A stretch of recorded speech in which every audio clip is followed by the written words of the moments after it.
भिन्न असल्या भाषा, भिन्न असल्या वेश, एक संस्कृती, एकच गाणे, भारत आमचा देश.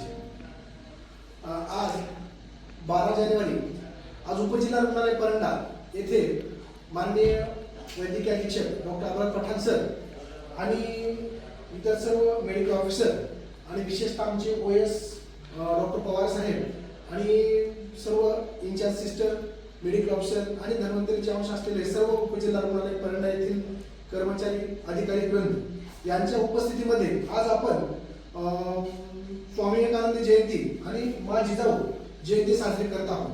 खरोखर आजच्या प्रसंगी जर विचार केला तर एक खूप प्रेरणादायी दिवस आहे की ज्यामध्ये आपण विचार करू की जसं छत्रपती शिवाजी महाराज जर घडायचे असतील तर एक माता जी आहे तिच्या हातामध्ये सर्व काही असतं. तिने ज्या पद्धतीने बालसंस्कार देऊन जे एक राष्ट्रपुरुष त्यांनी घडवला की त्यातून जे स्वराज्य निर्माण झालं, जनतेचं राज्य त्यांनी निर्माण केलं आणि सर्व धर्मसमभाव अशा पद्धतीचे तिने बीज लावलं. तशाच पद्धतीने जर विचार केला तर आज स्वामी विवेकानंद जयंती आहे की ज्यांनी उठा, जागृत व्हा आणि ध्येय प्राप्त होईपर्यंत शांत बसू नका अशा प्रकारचा त्यांनी महामंत्र दिला. तर त्यामुळे आपण विचार करू शकतो की हा जो मंत्र आहे तो म्हणजे वैयक्तिक आत्मजागृती, आध्यात्मिक जागृती, राष्ट्रभक्ती अशा प्रकारची विचारसरणी आज त्यांची आहे.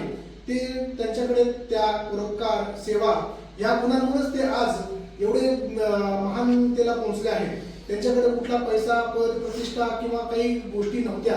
फक्त त्यांच्याकडे ज्ञान होतं, ते पण परोपकारी ज्ञान होतं. समाजाला उन्नत करण्याचं, राष्ट्राला सक्षम करण्याचं ज्ञान होतं. त्या ज्ञानापायी त्यांना आज संपूर्ण जग ओळखत आहे.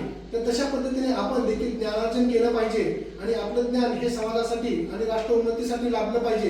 अशा प्रकारचे स्वराज्य रक्षण आणि राष्ट्र निर्मिती करणाऱ्या योगायोगाने दोघांची आज जयंती ते साजरी होत आहे. खरोखरच या प्रसंगी त्यांचे विचार आपण अवलंबून आपण जर परोपकारी वृत्ती आपण जर ठेवलं तर आमचे अधीक्षक नेहमी सांगत असतात की जी काही तुम्हाला रुग्णसेवेची जे काही तुम्हाला संधी मिळाली आहे इथे तर ती एक केवळ तुमची त्यातूनच आपोआप समाजसेवा घडेल.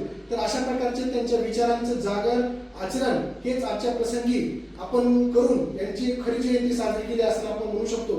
एवढे 2 शब्द बोलून माझे 2 शब्द बोलतो. जय हिंद.